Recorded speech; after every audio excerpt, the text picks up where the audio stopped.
പ്രവാചകൻ നബി മുഹമ്മദ് മുസ്തഫ സല്ലല്ലാഹു അലൈഹി വസല്ലമ നമ്മുടെ ഹൃദയത്തിലേക്ക് അല്ലാഹുവിന്റെ മഅരിഫത്ത് വരുമ്പോഴാണ് നാം നമ്മുടെ ജീവിതത്തിൽ, നമ്മുടെ നാട്ടിൽ, നമ്മുടെ കുടുംബത്തിൽ ബറക്കത്ത് ഉണ്ടാവുക.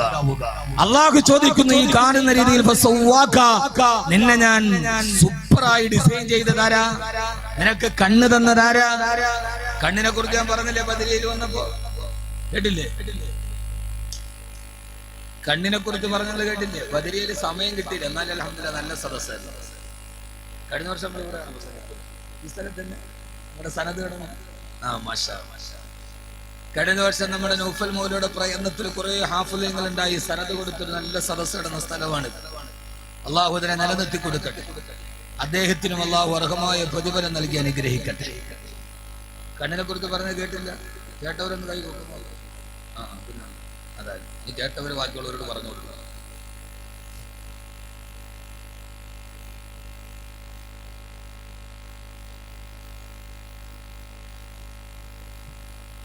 അള്ളാഹു ചോദിക്കുകയാണ്, നിനക്ക് ഞാൻ രണ്ട് കണ്ണുകൾ, നിനക്ക് ഞാൻ ഇത്രയും നന്നായി നിന്നെ രൂപകൽപ്പന ചെയ്തതാരാ? ഇത്രയും വലിയ സൗന്ദര്യം തന്നതാരാ? ഒരു മനുഷ്യന്റെ ഏറ്റവും പ്രധാനപ്പെട്ട ഡിസൈൻ ഏതാ? അവന്റെ ഏറ്റവും വലിയ സൗന്ദര്യം അവന്റെ കണ്ണാണ്. യഥാർത്ഥത്തിൽ ഒരു മനുഷ്യന്റെ ശരീരത്തിലെ ഏറ്റവും സൗന്ദര്യമുള്ള അവയവത കണ്ണാണ്.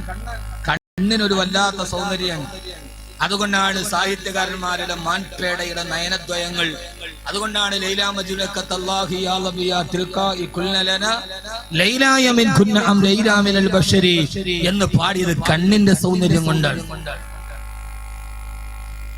മർലിൻ മൺറോയുടെ കണ്ണാണ് പ്രസിദ്ധം. കണ്ണും ചുണ്ടുമാണ് ഒരു മനുഷ്യന്റെ ഏറ്റവും മുഖത്തിലെ ഏറ്റവും പ്രധാനപ്പെട്ട സൗന്ദര്യത്തിന്റെ നിദാനം. അതുകൊണ്ടാണ് അല്ലാഹു എടുത്തു ചോദിച്ചത്, അലം നജ്അൽ ലഹു ഐനൈൻ വലിസാനം വശഫതൈൻ, നിനക്ക് ഞാൻ രണ്ട് കണ്ണുകൾ തന്നില്ലയോ? വലിസാനം, നിനക്ക് ഞാൻ രണ്ട് ചുണ്ടുകൾ തന്നില്ലയോ? ഇനി നിങ്ങൾ ഞാൻ പറയാൻ പോണ ആയത്ത് ശ്രദ്ധിച്ചു കേൾക്കണം. നിനക്ക് ഞാൻ നന്നായി നിനക്ക് സൗന്ദര്യം തന്നില്ലേ എന്ന് ചോദിച്ചിട്ട് അള്ളാഹു ചോദിച്ച രണ്ട് അവയവം, രണ്ട് അനുഗ്രഹമാണ്. അലം നജ്അൽ ലഹു ഐനൈൻ, നിങ്ങൾക്ക് ഞാൻ രണ്ട് കണ്ണുകൾ തന്നില്ലയോ? വലിസാനൻ, ഒരു നാവിനെയും തന്നില്ലേ? എന്തുകൊണ്ടാണ് കണ്ണിനെയും നാവിനെയും അള്ളാഹു ഒന്നിച്ച് ചേർത്ത് പറഞ്ഞത്? കണ്ണുകൊണ്ട് അള്ളാഹുവിന്റെ ദൃഷ്ടാന്തങ്ങളെ തിരിച്ചറിഞ്ഞ് അത് തിരിച്ചറിയുമ്പോൾ വലിസാനൻ, നാവ് കൊണ്ട് അള്ളാഹുവിനെ പുകഴ്ത്തുന്നു. അൽഹംദുലില്ലാഹ്, സുബ്ഹാനല്ലാഹ്. സൂര്യൻ അസ്തമിക്കുന്നത് കാണുമ്പോ, സൂര്യൻ ഉദിക്കുന്നത് കാണുമ്പോ, നമ്മുടെ അടുത്തൊരു രോഗി വരുമ്പോ, പടച്ചോനെ ഈ രോഗം നീ എനിക്ക് തന്നില്ലല്ലോ അല്ലാഹ്, അൽഹംദുലില്ലാഹ് എന്ന് നിന്റെ കണ്ണുകൊണ്ട് അള്ളാഹുവിനെ കുറിച്ച് ഓർക്കുന്ന കാഴ്ചകൾ കാണുമ്പോ ആ സമയത്ത് നിന്റെ ചുണ്ട് അനങ്ങണം. അതുകൊണ്ടാണ് അലം നജ്അൽ ലഹു ഐനൈൻ വലിസാനൻ വശഫതൈൻ. നമ്മൾ എത്രത്തോളം പറയാറുണ്ട് അള്ളാഹുവിനോട് നന്ദി, എത്ര കാണിക്കാറുണ്ട്? പറയും. ഏതൊക്കെ കാണുമ്പോ എത്ര സമയത്ത് നമ്മൾ അൽഹംദുലില്ലാഹ് എന്ന് പറയാറുണ്ട്? ഈ ആയത്താണ് നമ്മൾ ഇന്നത്തെ ചർച്ചാ വിഷയം. എത്രത്തോളം നമ്മുടെ വീടുകളിൽ, നമ്മുടെ നാടുകളിൽ, നമ്മുടെ ജീവിതത്തിൽ ഏകനായ അള്ളാഹുവിനെ കുറിച്ചുള്ള ചിന്തയുണ്ട്.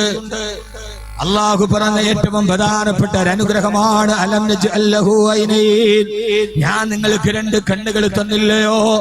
ആ കണ്ണുകളെ കുറിച്ച് അറിയാത്തവരുണ്ടെങ്കിൽ ആ കണ്ണിനെ കുറിച്ച് ഒന്നുകൂടി കേട്ടുകൊള്ളുക. മനുഷ്യൻ കുരങ്ങിൽ നിന്ന് പരിണാമമുണ്ടായിട്ടാണ് മനുഷ്യനുണ്ടായതെന്ന് സിദ്ധാന്തം പറഞ്ഞ ചാൾസ് ഡാർവിനെ പോലും ലോക ചരിത്രത്തിലെ ഉത്തരം മുട്ടിച്ച മനുഷ്യ ജീവിതത്തിലെ പ്രധാനപ്പെട്ട ഒരു അവയവമാണ് കണ്ണ്.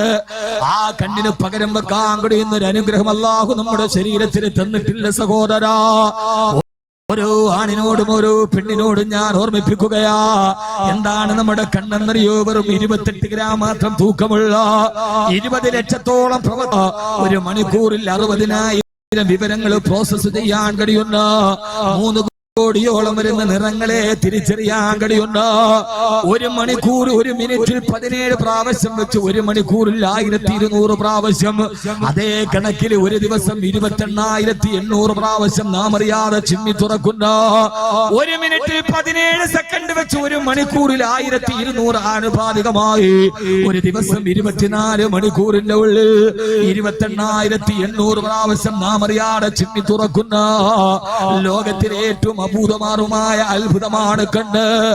ആ കണ്ണെന്ന് പറയുന്ന അനുഗ്രഹത്തെ കുറിച്ച് അറിയണമെങ്കിൽ എന്റെ ഈ പ്രഭാഷണം ലോകത്ത് മുഴുവൻ ലൈവായി കാണാൻ ക്യാമറകൾ എന്റെ നേരെ തിരിച്ചു വെക്കുമ്പോ ആ ക്യാമറയുടെ ലെൻസിന്റെ റെസല്യൂഷൻ എത്രയെന്നറിയോ? ചോദിച്ചാൽ അവർ പറയും ഏറ്റവും കൂടിയാൽ 120 അല്ലെങ്കിൽ 200 റെസല്യൂഷൻ ആണ് അതിനുള്ളത്. പക്ഷേ അള്ളാഹു നമുക്ക് നൽകിയ വെറും 28 ഗ്രാം തൂക്കമുള്ള എന്റെ ഈ ചെറിയ കണ്ണുണ്ടല്ലോ, നൗഫൽ മൗലവിയുടെ ചെറിയ ഈ കണ്ണുണ്ടല്ലോ, ആ കണ്ണ് മുഴുവനും ഒരു ക്യാമറയായിട്ട് സങ്കല്പിച്ചാൽ ആ ക്യാമറയുടെ റെസല്യൂഷൻ എത്രയെന്നറിയോ? 567 മെഗാ പിക്സൽ വലിപ്പമുള്ള ലോകത്തിലെ ഏറ്റവും ഒരു ക്യാമറയാ നമ്മുടെ കണ്ണെന്നറിയുമ്പോ 567 മെഗാ പിക്സൽ വലിപ്പമുള്ള മനുഷ്യ നിർമ്മിച്ച ആപ്പിൾ കമ്പനിയുടെ i7 പോലെ ക്യാമറ വെറും 12 മെഗാ പിക്സലാ എന്ന് നാം തിരിച്ചറിയുമ്പോ സഹോദരങ്ങളെ, ഇത്ര വലിയ സങ്കീർണമായ നമ്മുടെ കണ്ണുണ്ടല്ലോ, ഇതേവരെ ലോകചരിത്രത്തില് കണ്ണു മാറ്റിവെക്കല് ശസ്ത്രക്രിയ നടന്നിട്ടില്ല. കാരണം എന്തെന്നറിയോ? നേത്രദാനം എന്നൊക്കെ പറഞ്ഞാലും അത് വെറും കോർണിയ മാത്രം മാറ്റിവെക്കുന്നൊരാൾ ഇതേവരെ കണ്ണ് മാറ്റിവെക്കാൻ ഡോക്ടർമാരെ മെനക്കെട്ടിട്ടില്ല. കാരണം എന്താ? നമ്മുടെ കണ്ണിന്റെ ഉള്ളിൽ 5 മില്ലിമീറ്റർ മാത്രം വലിപ്പമുള്ള ലക്ഷക്കണക്കിന് പ്രകാശനാടികൾ അതിന്റെ ഉള്ളിലുണ്ട്. ശസ്ത്രക്രിയ ചെയ്തുകൊണ്ടിരിക്കും അറിയാറെ എങ്ങാനും 5 മില്ലിമീറ്റർ മാത്രം വലിപ്പമുള്ള ആ പ്രകാശനാടികളിൽ ഒന്നെങ്ങാനും മുറിഞ്ഞു പോയാ പിന്നീട് ഒരാൾക്കും തിരിച്ചു കൂട്ടിച്ചേർക്കാൻ സാധ്യമല്ലെന്നിരിക്കെ അതുകൊണ്ട് അത് റിസ്ക് എടുക്കാൻ ഡോക്ടർമാര് പോലും മടിച്ചു നിൽക്കുമ്പോ എന്റെ പ്രിയപ്പെട്ട സഹോദരങ്ങളെ, അല്ലാഹു ചോദിക്കുകയാണല്ലോ, നിനക്ക് ഞാൻ 2 കണ്ണുകൾ തന്നില്ലയോ? നിനക്ക് ഞാൻ ചുണ്ടുകൾ തന്നില്ലയോ? അതുകൊണ്ട് ഈ കണ്ണുകൊണ്ട് അല്ലാഹു നൽകിയ അനുഗ്രഹങ്ങളെ കുറിച്ച് മനസ്സിലാക്കുക. ആ കണ്ണിന്റെ ഉള്ളിൽ ലൈസോസൈം എന്ന് പറയുന്ന ഒരു ഹോർമോൺ ഉണ്ട്. അതുകൊണ്ടാണ് കണ്ണുനീരുണ്ടാവുക. എന്റെ പ്രിയപ്പെട്ട സഹോദരാ, അല്ലാഹുവിന്റെ അനുഗ്രഹത്തെ കുറിച്ച് നമ്മൾ പരാതി പറയുമ്പോ പലരും പറയാറുണ്ട്, എന്റെ റബ്ബ് എനിക്കൊന്നും തന്നിട്ടില്ല, എനിക്ക് കച്ചവടത്തിന് ബറക്കത്ത് നൽകിയിട്ടില്ല, എന്റെ കുടുംബത്തിൽ അനുഗ്രഹം അല്ലാഹു നൽകിയിട്ടില്ല, ഏത് സമയത്തും എനിക്ക് കണ്ണീര് മാത്രമേ എന്റെ റബ്ബ് എനിക്ക് തന്നിട്ടുള്ളൂ എന്ന് പലപ്പോഴും അല്ലാഹുവിന്റെ അനുഗ്രഹത്തെ കുറിച്ച് നമ്മൾ വില കുറിച്ച് കാണുമ്പോ എന്ത് അല്ലാഹുവിനോട് നന്ദി കാണിക്കാനാണ്? ഏത് സമയത്തും എന്റെ ജീവിതത്തിൽ കണ്ണീരല്ലാതെ മറ്റൊന്നുമില്ലെന്ന് പറയാറുള്ള പെങ്ങളുണ്ടല്ലോ. പെങ്ങളെ, മനസ്സിലൊരു ദുഃഖമുണ്ടാകുമ്പോ കവളിലൂടെ കണ്ണുനീര് വരുന്നത് പോലും അല്ലാഹുവിന്റെ വലിയൊരു അനുഗ്രഹമാ. ഏറ്റവും കൂടുതൽ കരയാൻ ആർക്ക് കഴിയുന്നു അത് വലിയ മഹത്തായ അനുഗ്രഹമാ. ഞാൻ നിങ്ങളോട് എന്നെ ചിന്തിപ്പിച്ചൊരു അനുഭവം പറയട്ടെ. ഏതാണ്ട് ഒരു 10-12 വർഷം മുമ്പ് ഞാനും എന്റെ ജേട്ടനും എന്റെ ഉമ്മയുടെ ഒരു അസുഖവുമായി ബന്ധപ്പെട്ട് ഈ അമർനാ മെഡിക്കൽ സയൻസിൽ ഞങ്ങൾ എടപ്പള്ളിയിൽ ചികിത്സക്ക് വേണ്ടി പോയി. ഡോക്ടറെ കാണിക്കാൻ ഞാനുണ്ട്, ഞാൻ എന്റെ ജേട്ടനുണ്ട്, എന്റെ ഉമ്മയുണ്ട്. അവിടെ പോയി എന്ന് ഏറ്റവും പ്രധാനപ്പെട്ട ഹൃദ്രോഗ വിദഗ്ധനായ ഡോക്ടർ പ്രകാശ് കമ്മത്തിനെ കൺസൾട്ട് ചെയ്യാൻ രാവിലെ മുതൽ വൈകുന്നേരം വരെ നീണ്ടു നിൽക്കുന്ന ക്യൂ ആണ്. രാവിലെ 10 മണിക്ക് അതിന്റെ ഉള്ളിൽ കയറി ഏതാണ്ട് ഉച്ചയ്ക്ക് 2 മണിയോളമായിട്ട് ഡോക്ടറെ കാണാൻ കഴിയുന്നില്ല. ആ കയറിയ സമയം മുതൽ ഞങ്ങൾ ശ്രദ്ധിക്കുന്നുണ്ട്. അവിടെ ഒരു ഉമ്മയുടെ ഒക്കത്തിരുന്നൊരു 2 വയസ്സ് പ്രായമുള്ള ഒരു പൊന്നുമോള് നിർത്താതെ നിലവിളിക്കുകയാ. ഏത് സമയത്തും നിലവിളി നിർത്താതെ കരച്ചിലാണ്. പൊന്നുമോളുടെ കരച്ചിൽ നിർത്താ മാതാപിതാക്കൾ ശ്രമിക്കുന്നു പോലുമില്ല. എന്താണെന്നറിയാതെ എന്തുകൊണ്ട് ഈ കരച്ചിൽ നിർത്താൻ അവരെ ശ്രമിക്കുന്നില്ല. സമയം കുറെ നേരം ഇഴഞ്ഞു നീങ്ങി. അവര് പലപ്പോഴും എന്നെ ശ്രദ്ധിക്കുന്നുണ്ട്.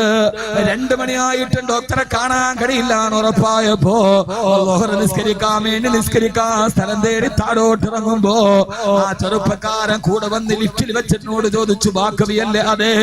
എന്താണ് ഉസ്താദേ, എന്റെ മോന് വേണ്ടി എപ്പോഴും നിങ്ങൾ ദുആ ചെയ്യണേ എന്താന്ന് ചോദിച്ചപ്പോഴാണ് ജീവിതത്തിലെ ആ നടക്കുന്ന അനുഭവം ഞാൻ ആദ്യമായിട്ട് അറിഞ്ഞത്. ഉസ്താദേ, എന്റെ മോള് ജനിച്ചപ്പോ കരച്ചിൽ തുടങ്ങിയതാ. ഉമ്മാന്റെ ഗർഭാശയത്തിൽ നിന്ന് താഴോട്ട് വീഴുന്ന സമയത്ത് നമ്മളൊക്കെ കരയാറുണ്ടല്ലോ. ആ കരച്ചില് 2 വർഷമായി നിലച്ചിട്ടില്ല. അതുകൊണ്ടാണ് അവളുടെ കരച്ചിൽ നിർത്താതിരിക്കാൻ ഞങ്ങൾ പാടുപെടാത്തത്. എന്താ കാരണമെന്നറിയോ? ആ കുഞ്ഞിന്റെ കണ്ണിന്റെ ഉള്ളില് കണ്ണുനീർ ഉൽപ്പാദിപ്പിക്കുന്ന ഹോർമോൺ ഇല്ലത്രേ. കണ്ണുനീര് ഉൽപ്പാദിപ്പിക്കപ്പെടാത്തത് കൊണ്ട് അവളുടെ കണ്ണിന്റെ കണ്ണിന്റെ ഉള്ളിൽ എപ്പോഴും പരിപരിപ്പാണ്, മൃദുലമല്ല. ജലസമാനമായ അന്തരീക്ഷമില്ല, എപ്പോഴും പരിപരിപ്പായത് കൊണ്ട് ഈ പോളകൾ ഇങ്ങനെ അനക്കുമ്പോ കൃഷ്ണമണിയിലെ തൊട്ടും കണ്ണിന്റെ ഭാഗ്യഭാഗത്ത് തട്ടുമ്പോ ആ വേദന കൊണ്ട് പൊന്നുമോള് കരയുകയാ. കരഞ്ഞിട്ട് ഒരു തുള്ളി കണ്ണീരില്ല. സഹോദരങ്ങളെ, ആ സമയത്താണ് പടച്ചറപ്പിന്റെ അനുഗ്രഹത്തെ കുറിച്ച് ഓർത്തത്. കരയുന്ന നേരത്ത് കണ്ണുനീര് വന്നില്ലെങ്കിൽ വേദന കൊണ്ട് നമ്മൾ നിലവിളിച്ചു പോകുമെങ്കിൽ ഏത് സമയത്ത് ഹൃദയത്തിൽ സങ്കടത്തിന്റെ പർവ്വതക്കനലുകൾ പൊട്ടിത്തെറിച്ചിട്ട് ഒന്ന് കരയുന്ന സമയത്ത് കണ്ണുനീര് വന്നാ ആ കണ്ണുനീര് പോലും അല്ലാഹുവിന്റെ വലിയൊരു അനുഗ്രഹമാ. അതുകൊണ്ട് പറയല്ല മോനെ, കരഞ്ഞ് കരഞ്ഞ് ഞാൻ തളർന്നു പോയെന്ന് പറയരുത്. ആ കണ്ണീര് പോലും അല്ലാഹുവിന്റെ അനുഗ്രഹമാകുമ്പോ അതുകൊണ്ട് നമുക്ക് ലോകത്ത് അല്ലാഹുവിനോട് പറയാതിരിക്കാൻ കഴിയോ? അല്ലാഹുവേ, അല്ലാഹുവേ, എത്രയേറെ പ്രയാസങ്ങൾ വന്നാലും, എത്രയേറെ പ്രതിസന്ധികൾ വന്നാലും, എത്രയേറെ ബുദ്ധിമുട്ടുകൾ വന്നാലും അൽഹംദുലില്ലാഹ് സർവസ്തുതിയും നിനക്കാണ് അല്ലാഹുവേ, സർവസ്തുതിയും നിനക്കാണ് അല്ലാഹ്. അതുകൊണ്ട് എന്റെ പ്രിയപ്പെട്ട അടിമകളോട്, പടച്ചറപ്പിന്റെ അടിമകളോട് ജീവിതത്തിൽ എപ്പോഴും അല്ലാഹുവിനെ കുറിച്ച് ഓർക്കണേ. അവൻ തന്ന അനുഗ്രഹത്തിന് നന്ദി കാണിക്കണേ. ആ നന്ദി നമ്മുടെ വീടിന്റെ ഉള്ളിലുണ്ടാകണേ, നമ്മുടെ കച്ചവടത്തിലുണ്ടാകണേ. അല്ലാഹു തൗഫീഖ് നൽകുമാറാകട്ടെ. ഇന്ന് നമ്മുടെ വീട്ടിൽ റബ്ബിനെ കുറിച്ചുള്ള ചിന്തകളില്ല, ഇന്ന് നമ്മുടെ വീട്ടിൽ റബ്ബിനെ കുറിച്ചുള്ള പഠനങ്ങളില്ല. അറിഞ്ഞുവല്ലോ, കഴിഞ്ഞ ദിവസം തിരുവനന്തപുരം നഗരത്തിൽ കോടിക്കണക്കിന് ആസ്തികളുള്ള ഒരു റിട്ടയേർഡ് ഡോക്ടറെയും ഭാര്യയെയും തന്റെ പിതാവിനെയും തന്റെ മാതാവിനെയും തന്റെ സഹോദരിയെയും കഴുത്തെറുത്തുകൊണ്ട് രണ്ട് ദിവസത്തോളം ആ മൃതശരീരങ്ങളെ കത്തിക്കരിച്ച് ചാമ്പലാക്കി രൂക്ഷമായ ദുർഗന്ധം നമിക്കുന്ന വീടിന്റെ വാൾഭാഗത്തിരുന്ന് 2 ദിവസം വയറ് നിറച്ചു ഭക്ഷണം കഴിക്കുന്ന മകനെ, മാതാവിനെയും പിതാവിനെയും സഹോദരിയെയും മഴുവിനടിച്ചു കൊന്നിട്ട് അവരുടെ കരുത്ത് വെട്ടി തീയിട്ടിട്ട് കത്തിക്കരിഞ്ഞ മാംസത്തിന്റെ മുമ്പിലിരുന്ന് ആർത്തിയോടെ വിശപ്പോടെ അടക്കുന്ന മകനെ, എന്താ കാരണമെന്നറിയോ? ഞാൻ എന്റെ പ്രിയപ്പെട്ട സഹോദരങ്ങളോട് ബദരിയുടെ പ്രഭാഷണത്തിൽ നിന്ന് നിർത്തിയെടുത്തുനിന്ന് തുടങ്ങുകയാ. അവിടെ ഞാൻ വീടിനെ കുറിച്ച് പറഞ്ഞിട്ട് അവസാനം എല്ലാവരും എന്നോട് പറഞ്ഞു, ഉസ്താദ്, ഈ അടുത്ത സമയത്ത് കേട്ട പ്രയോജനപ്രദമായ പ്രസംഗങ്ങളിലൊന്നാ. എന്താ കാരണമെന്നറിയോ? ഇന്ന് നമ്മുടെ വീടിന്റെ ഉള്ളിൽ പടച്ചറപ്പിനെ കുറിച്ചുള്ള പഠനങ്ങളില്ല, അല്ലാഹുവിനെ കുറിച്ചുള്ള ചിന്തകളില്ല. മാതാപിതാക്കൾ അതിനെ കുറിച്ച് പറഞ്ഞു കൊടുക്കാൻ മെനക്കെടാറില്ല. കടൽ കടന്നു വന്ന വിദേശ സംസ്കാരത്തെ കെട്ടിപ്പിടിച്ചും മാറിപ്പണും നമ്മുടെ മക്കളെ ഒരുമാതിരി ഇറച്ചിക്കോടികളെ പോലെ വളർത്തിക്കൊണ്ടു പോകുമ്പോ എന്റെ പ്രിയപ്പെട്ട മുസ്ലിമേ, അല്ലാഹു സുബ്ഹാനഹു വ തആല എപ്പോഴും അവനെ കുറിച്ച് പറയാനാണ് പറഞ്ഞത്. ഏത് പരിമിതി ഉണ്ടാകട്ടെ, നിങ്ങൾക്കറിയുമല്ലോ ആദരവായ പ്രവാചകൻ നബി മുഹമ്മദ് മുസ്തഫ സല്ലല്ലാഹു അലൈഹി വസല്ലം വഫാത്തായതിനു ശേഷം മദീന ഏറ്റവും തേങ്ങിക്കരഞ്ഞത് അല്ലാഹുവിന്റെ റസൂലിന്റെ വഫാത്തിന്റെ നേരത്താ. നമ്മുടെ വീടുകളുടെയൊക്കെ അവസ്ഥ എന്താ അതറിയണമെങ്കിൽ അല്ലാഹുവിന്റെ റസൂലിന്റെ വീടിനെ കുറിച്ച് അറിയണം. ഹബീബായ നബി തങ്ങൾ വിട പറഞ്ഞ നേരത്ത് കവിൾത്തടത്തിലൂടെ കണ്ണുനീരിന്റെ വിരഹഗാനങ്ങൾ ഒടുക്കിയ മദീന, അന്ന് മദീന മുഴുവനും വാവിട്ട് കരഞ്ഞു പത്രേ. ഹബീബായ നബി സല്ലല്ലാഹു അലൈഹി വസല്ലമയുടെ വിട പറയലിന് ശേഷം പിന്നെ മദീന നിലവിളിച്ച് കരഞ്ഞ രണ്ടാമതൊരു സന്ദർഭമുണ്ട്. അതേപോലെ പിന്നെ മദീന കരഞ്ഞിട്ടില്ല. മദീന ഏറ്റവും രണ്ടാമത് നിലവിളിച്ചത് എപ്പോഴെന്നറിയോ? ഖലീഫ അബ്ദുൽ മലിക് ബിൻ മർവാന്റെ കാലഘട്ടത്തിൽ ഈ മസ്ജിദുൻ നബവി വിപുലീകരിക്കാൻ തീരുമാനിക്കുകയും മസ്ജിദുൻ നബവിയുടെ ചുറ്റുഭാഗത്തുള്ള അല്ലാഹുവിന്റെ റസൂലിന്റെ വീട് പൊളിക്കാൻ തീരുമാനിച്ച സമയം ഹബീബായ നബി തങ്ങളുടെ വീട് പൊളിക്കുകയാ. വീടെന്ന് പറഞ്ഞാൽ ഞാൻ പറഞ്ഞു തന്നുവല്ലോ, ലോകത്തിലെ ആദ്യത്തെ 1,00,000 വീട് കോളനി അത് മദീനത്തുൻ നബവിയുടെ ചുറ്റുഭാഗത്തായിരുന്നു. ഇതിന് 1-ാം വർഷം 10 മുഴം നീളമുള്ള 8 മുഴം വീതിയുള്ള ഒരു കൊച്ചു മുറി അല്ലാഹുവിന്റെ റസൂല് വെച്ചു കൊടുത്ത സൗദാ ബീവിക്ക്. 4-ാം വർഷത്തിനാണ് ആയിഷ ബീവിക്ക് ഒരു മുറി വെച്ചു കൊടുക്കുന്നത്. ഇങ്ങനെ തന്റെ ഭാര്യമാരെ മുഴുവനും ഒരു കൊച്ചു റൂമില് മസ്ജിദുൻ നബവിയുടെ ചുറ്റുഭാഗത്ത് താമസിപ്പിച്ച ഹബീബായ നബി മുഹമ്മദ് മുസ്തഫ സല്ലല്ലാഹു അലൈഹി വസല്ലമ അല്ലാഹുവിന്റെ റസൂലിന്റെ വീട് പൊളിക്കാൻ പോവുകയാ. മദീന മുഴുവനും വല്ലാതെ തേങ്ങിക്കരഞ്ഞു പത്രേ. മഹാനായ മുസയ്യബ് റളിയല്ലാഹു തആല അൻഹു പറയാ, ഞാൻ എന്റെ തലയിൽ കൈവച്ചിട്ട് വിളിച്ചുപോയി, വാവൈലാ, എന്റെ നാശമേ, എന്റെ നാശമേ, എന്റെ നാശമേ. അല്ലാഹുവിന്റെ റസൂലിന്റെ വീട് പൊളിക്കുന്നുവോ? ഹബീബായ നബി തങ്ങളുടെ വീടെങ്ങാനും പൊളിക്കാതെ ഇവിടെ ബാക്കിയായിരുന്നെങ്കിൽ ലോകാവസാനം വരെ ഉംറക്ക് വരുന്ന സിയാറത്തിന് വരുന്നവർ മദീനത്തിന്റെ പള്ളിയുടെ ചുറ്റുഭാഗത്ത് വെള്ളക്കൊട്ടാരങ്ങളല്ല, ഇന്ന് കാണുന്ന റമദാ ഹോട്ടലല്ല, ആകാശത്ത് മഴ പെയ്താലെ തിമത്ത് പെയ്യുന്ന ഓലപ്പരമരങ്ങൾ ചൂട്ടിവെച്ച അല്ലാഹുവിന്റെ റസൂലിന്റെ വീട് കാണുമായിരുന്നല്ലോ. ആ വീടിനെ കുറിച്ച് നിങ്ങൾക്കറിയുമോ? ആ വീടിന്റെ ഉള്ളിലാണ് ഒരു സംഭവം നടന്നത്. രാത്രിയിൽ ഭാര്യയും ഭർത്താവും കിടന്നുറങ്ങുന്നു. പാതിരാത്രിയിൽ അവർ ഉറക്കത്തിലേക്ക് ആണ്ടുപോകുമ്പോ പരസ്പരം ആരിങ്ങനെ ബദ്ധരായി. ആയിഷ ബീവിയുടെ വാക്കുകളെ കടമെടുത്തു പറഞ്ഞാൽ,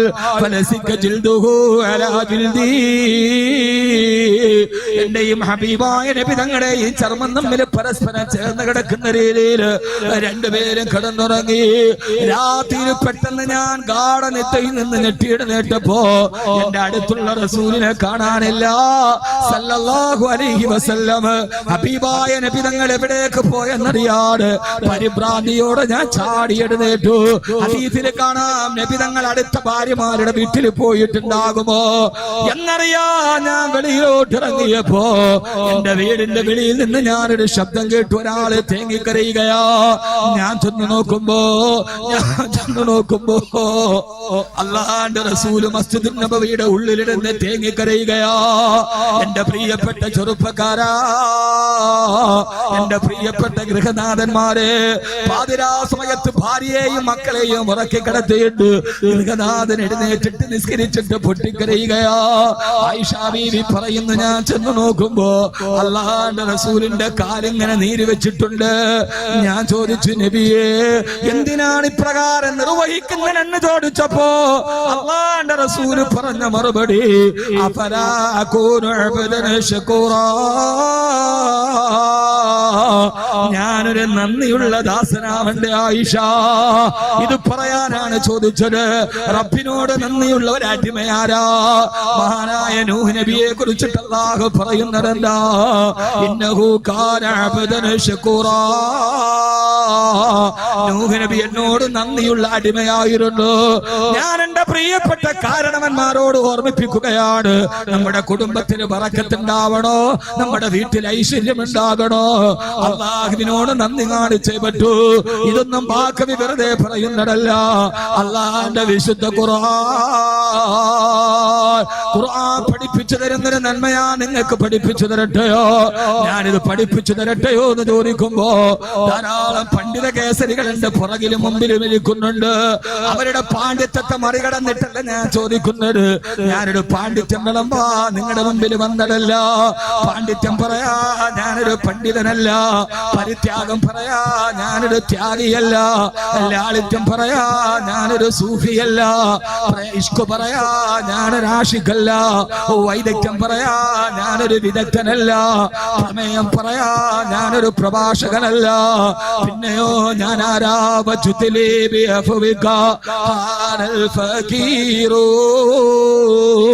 അല്ലാഹുവിന്റെ ദീൻ പറയാൻ വേണ്ടി വന്നൊരു ദരിദ്രൻ മാത്രമാ.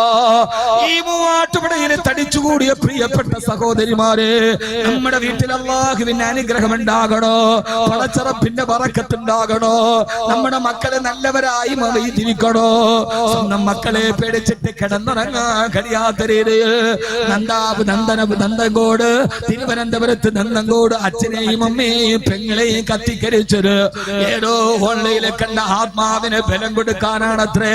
അന്ധവിശ്വാസങ്ങൾ, ശാസ്ത്രബോധം തൊട്ടു തീണ്ടിയിട്ടില്ലാത്ത മതബോധങ്ങൾ, അന്ധവിശ്വാസങ്ങൾ, അനാചാരങ്ങൾ, അത് മുഴുവനും ചെറുപ്പക്കാരുടെ ഹൃദയത്തെ പിടിച്ചുമെടുത്തിറക്കുമ്പോ അച്ഛനും അമ്മയ്ക്കും സമാധാനത്തോടെ കിടക്കാൻ കഴിയാത്ത സാഹചര്യം വീട്ടിൽ വരുമ്പോ അല്ലാഹുവിന്റെ ഖുർആൻ ഓർമ്മിപ്പിക്കുകയാ, നിന്റെ വീട്ടിൽ ഇസ്മായിൽ പിറക്കണോ, നിന്റെ വീട്ടിൽ അല്ലാഹുവിന്റെ അനുഗ്രഹം ഉണ്ടാകണോ. ഇത് വെറുതെയല്ല, ഇത് പറയാനാണ് നിസ്കാരം അല്ലാഹു നമുക്ക് നൽകിയത്. മൂവാറ്റുപുഴ സെൻട്രൽ ജുമാ മസ്ജിദിൽ ഇമാം നൗഫൽ കൗസരിയുടെ ശ്രവണ മധുരമായ ഖുർആൻ പാരായണത്തിൽ ഇശാ നിസ്കാരം നിങ്ങൾ നിർവഹിച്ചല്ലോ. അല്ലാഹു അദ്ദേഹത്തിന്റെ ആഖിറാത്തിനെ നിലനിർത്തി കൊടുക്കട്ടെ. ആ നിസ്കാരം കഴിയുമ്പോ നിസ്കാരത്തിന്റെ അവസാനത്തെ അത്തഹിയാത്തിൽ നമ്മൾ ദുആ ചെയ്യുന്നടേരാ. അല്ലാഹുമ്മ സല്ലി അലാ മുഹമ്മദിൻ വഅലാ ആലി മുഹമ്മദിൻ കമാ സല്ലൈത അലാ ഇബ്രാഹിം വഅലാ ആലി ഇബ്രാഹിം വബാരിക് അലാ മുഹമ്മദിൻ വഅലാ ആലി മുഹമ്മദിൻ കമാ ബാരക്ത അലാ ഇബ്രാഹിം വഅലാ ആലി ഇബ്രാഹിം. ലോകത്ത് മുഴുവനുമുള്ള ഓരോ ഗൃഹനാഥന്മാരോടാണ് ഞാനിത് പറയുന്നത്. ലോകത്ത് മുഴുവനുമുള്ള ഈ ഇന്ത്യ മഹാരാജ്യത്തിന്റെ താഴ്ഭാഗത്തൊരു കോണിതാരി വെച്ചിരിക്കുന്നത് പോലെയുള്ള കേരളത്തിന്റെ കോട്ടയം ജില്ലയിലെ മൂവാറ്റുപുഴയിൽ, അല്ലെങ്കിൽ എറണാകുളം ജില്ലയിലെ മൂവാറ്റുപുഴയിലെ പള്ളിയിലിരിക്കുന്നവനും ലോകത്താദ്യം പത്രം വായിക്കുന്ന ഫ്യൂജിയിലിരുന്നിട്ട് നിസ്കരിക്കുന്നവനും അവന്റെ നിസ്കാരത്തിൽ പറയണേ, ഓരോ ആണും പെണ്ണും പറയണേ, അല്ലാഹുവേ ഇബ്രാഹിം നബിയുടെ കുടുംബത്തിന് ബറക്കത്ത് ചെയ്തതുപോലെ അല്ല ബറക്കത്ത് ചെയ്തു കഴിഞ്ഞു. ആരാ പെങ്ങളെ? ഇബ്രാഹിം നബിയുടെ കുടുംബമാരാ? തന്റെ പ്രിയപ്പെട്ട ഭാര്യ മക്കളെ മരുഭൂമിയിൽ ഉപേക്ഷിച്ചിട്ട് ഫലസ്തീനിലേക്ക് ദൈവത്തിന് പോയേണ്ട ഗഹനാടന് കറുകറുത്ത പെണ്ണായ കറുമ്പി പെണ്ണായ ഹാജറ പാവപ്പെട്ട ഇസ്മായിലിന് വേണ്ടി നമ്മൾ ദുആ ചെയ്യുകയാ. എന്താ കാരണമെന്നറിയോ? ഇബ്രാഹിം നബിയുടെ കുടുംബത്തിന് ബറക്കത്ത് ചെയ്യാൻ കാരണം ഇബ്രാഹിം നബിയെ കുറിച്ച് അല്ലാഹു പറഞ്ഞത് എന്താ? ഇബ്രാഹിം നബിയുടെ കുടുംബത്തെ മാത്രം 1,24,000 പരം വരുന്ന പ്രവാചകന്മാരിൽ ഇബ്രാഹിം നബിയുടെ കുടുംബത്തെ മാത്രം അത്തഹിയാത്തിൽ ചേർത്ത് വെക്കാൻ കാരണമെന്താ? ഇബ്രാഹിം നബിയെ തെരഞ്ഞെടുക്കാൻ കാരണമെന്താ?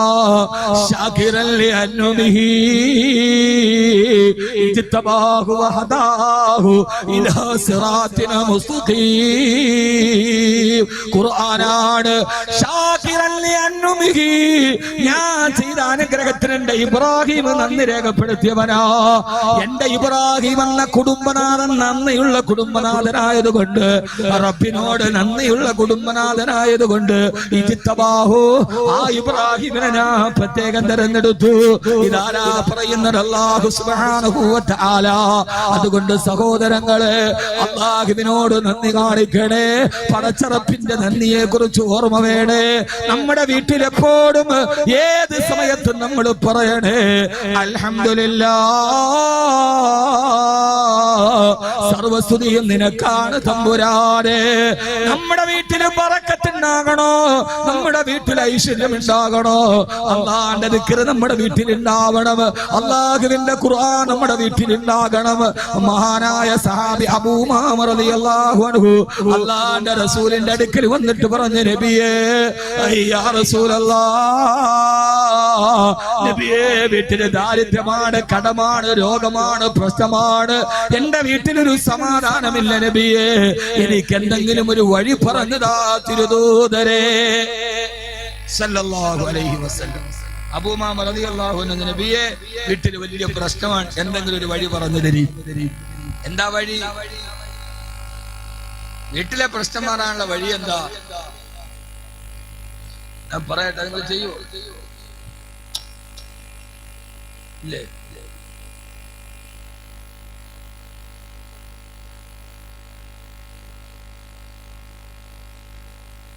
നിങ്ങൾ ചെയ്യൂ? ഇതെന്ത് പറയാ? ഇത് വില്ലേജ് ഓഫീസറെ താഴത്ത് BPL ആണോ APL ആണോ എന്ന് ചോദിക്കുമ്പോൾ രണ്ടും പറയാത്തൊരവസ്ഥ ഉണ്ടല്ലോ. BPL എന്ന് പറഞ്ഞാൽ ആനുകൂല്യം കിട്ടുമോ, APL എന്ന് പറഞ്ഞാൽ കിട്ടാതിരിക്കുമോ, ലോൺ കിട്ടുമോ എന്നുള്ളൊരു ആശങ്ക. ഞാൻ പറഞ്ഞല്ലോ, ജീവിതത്തിന്റെ ശൈലിയെ മാറ്റാത്തെടുത്തോളം കാലം ആധുനിക സമൂഹത്തിന്റെ ദുരന്തങ്ങൾക്ക് അവസാനം. വേറെ എന്ത് കാരണം പറഞ്ഞിട്ട് ലോകം വികസിച്ചെന്നോ, അല്ലെ നാടങ്ങനെ ആയെന്നോ, സോഷ്യൽ മീഡിയ വ്യാപകമായെന്നോ, നെറ്റുകൾ ഫ്രീ ആണ്, ഇതൊന്നും ഒരു കാരണമല്ല. അവന്റെ ജീവിത ശൈലിയിൽ മാറ്റം വരാത്തെടുത്തോളം കാലം ആധുനിക ലോകത്തിന്റെ പ്രശ്നങ്ങൾക്ക് പരിഹാരമേ ഇല്ല. ഖുർആൻ അള്ളാഹു നമുക്കത് ബോധ്യപ്പെടുത്തി തരികയാണ് ഖുർആനിലൂടെ. ഇബ്രാഹിം നബിയുടെ കുടുംബത്തിന് ബറക്കത്ത് ചെയ്തതുപോലെ ഇബ്രാഹിം നബി 4000 വർഷങ്ങൾക്കപ്പുറം യൂഫ്രട്ടീസ് നദിയുടെ തീരത്ത് കൂടി നടന്നുപോയ ഒരു കൊച്ചു ബാലൻ, ജീവിതത്തിൽ പരീക്ഷണങ്ങളുടെ കനൽപദങ്ങളെ താണ്ടി നടന്ന പ്രവാചകൻ, ആ പ്രവാചകന്റെ കുടുംബത്തിൽ ബറക്കത്ത് ചെയ്തതുപോലെ ബറക്കത്ത് ചെയ്യാൻ കാരണം ശാക്കിറൻ ലിഅൻഉമിഹി. അള്ളാഹു നമ്മളെ അതിൽ പെടുത്തി അനുഗ്രഹിക്കട്ടെ. ആമീൻ പറ മനുഷ്യന്മാരെ. അള്ളാഹു നമ്മളെ ന്യൂനപക്ഷമാക്കി തരട്ടെ. അള്ളാഹു നമ്മളെ ന്യൂനപക്ഷമാക്കണം. ഭൂരിപക്ഷമായിട്ട് കാര്യമില്ല. ഭൂരിപക്ഷത്തെ കുറിച്ച് പറഞ്ഞതെല്ലാം വലാകിന്ന അക്തറന്നാസി ലാ യഅലമൂൻ വലാകിന്ന അക്തറന്നാസി ലാ യഷ്കുറൂൻ വലാകിന്ന അക്തറന്നാസി ലാ യഅഖിലൂൻ വലാകിൻ ബൽ അക്തറുഹും ലാ യഅലമൂൻ. അക്തർ ഭൂരിഭാഗവും ലാ യഅലമൂനും ലാ യഅഖിലൂനും ലാ യഫ്ഖഹൂനും ലാ യതഫക്കറൂൻ. എന്നാൽ ന്യൂനപക്ഷമോ വഖലീലും മിൻ ഇബാദിഹി ശക്കൂർ. ന്യൂനപക്ഷം എപ്പോഴും വഖലീലും മിൻ ഇബാദിഹി ശക്കൂർ. ഇല്ലല്ലദീന ആമനൂ വഅമിലുസ് സാലിഹാത്തി വഖലീലും മാഹും. ഈമാനും അമൽ സാലിഹയും ന്യൂനപക്ഷത്തിനേ ഉള്ളൂ. നന്ദി ന്യൂനപക്ഷത്തിനേ ഉള്ളൂ. ഈമാൻ ന്യൂനപക്ഷത്തിനേ ഉള്ളൂ. വമാ ആമന മഅഹു ഇല്ലാ ഖലീൽ. അപ്പൊ എപ്പോഴും ഈ ഖലീലാവാൻ വേണ്ടിയാണ് നമ്മൾ ദുആ ചെയ്യുന്നത്. എപ്പോഴും നമ്മൾ കസീറാവാൻ വേണ്ടി ദുആ ചെയ്യുന്നത്. കസീറിനെ കുറിച്ച് അല്ലാഹു പറഞ്ഞത് നിങ്ങൾ ഭൂരിപക്ഷമായി മാറും. യഥാർത്ഥത്തിൽ ഇപ്പൊ നമ്മൾ ന്യൂനപക്ഷം ആയതുകൊണ്ടാണ് ഓരോ വാർത്ത വായിക്കും അള്ളാഹുവേ നീ മാത്രമേ രക്ഷയുള്ളൂ എന്ന് പറയാം. നമ്മൾ ഭൂരിപക്ഷമാണെങ്കിലോ വരട്ടെ ഞാൻ കാണിച്ച അവന്മാർ 25%, നമ്മൾ 75% എന്നാ അല്ലേ? യഥാർത്ഥത്തിൽ നമ്മൾ ന്യൂനപക്ഷമായിട്ടാണ് പടച്ചോനെ നീ തുണാന്ന് പലപ്പോഴെങ്കിലും പറയാന്ന് പറഞ്ഞാൽ ഭൂരിപക്ഷമായാൽ ഞാനീ പറയുന്നത് ഖുർആനാണ്. ഹുനൈനി നിങ്ങൾ ഭൂരിപക്ഷമാണെന്ന് തോന്നി, നിങ്ങൾക്ക് അള്ളാഹുവിൽ നിന്നുള്ള നിരാശ്രയത്തെ നിങ്ങൾക്ക് തോന്നിപ്പോയി, കാര്യം കീഴ്മേൽ മറിഞ്ഞു. പക്ഷെ ബദറിൽ അതില്ല, നിങ്ങൾ ന്യൂനപക്ഷമാണെന്ന് നിങ്ങൾക്ക് ഉറപ്പുണ്ടായപ്പോ അള്ളാഹു നിങ്ങളെ സഹായിച്ചു. അതുകൊണ്ട് എന്റെ പ്രിയപ്പെട്ട സഹോദരങ്ങളോട് നമ്മുടെ വീട്ടിൽ അള്ളാഹു ബറക്കത്ത് തരട്ടെ. വീട്ടില് ബറക്ക് അള്ളാഹുടെ അനുഗ്രഹം ഉണ്ടാകണോ വേണ്ടേ? അതിന് ചെയ്യേണ്ട എന്താ? നമ്മുടെ ജീവിത ശൈലിയെ മാറ്റുക. അബൂ ഉമാമ റളിയല്ലാഹുവിനോട് വീട്ടിൽ ബറക്കത്തുണ്ടാകാൻ, കച്ചവടത്തിൽ ബറക്കത്തുണ്ടാവാൻ അള്ളാഹുവിന്റെ റസൂൽ ഒരു വഴി പറഞ്ഞു കൊടുക്കും. ഇനി അത് കേൾക്കാതെ കൊടുമഴ പെയ്താലും നിങ്ങൾ എഴുന്നേൽക്കില്ല എന്ന് എനിക്കറിയാം. നാളെ റബ്ബർ ഷീറ്റ് കച്ചവടത്തിൽ, ഏലക്ക കച്ചവടത്തിൽ കായ് കിട്ടണ പരിപാടി ഇവിടെ നിന്ന് കിട്ടിയാൽ അതുകൊണ്ട് ബാധിക്കണം. അള്ളാഹു നമ്മളെല്ലാവരെയും സ്വീകരിക്കും. മഴ പെയ്യാനുണ്ടോ? മഴയ്ക്ക് സാധ്യത എന്താ? ഇടിവെട്ടനുണ്ടോ? ഇല്ലേ?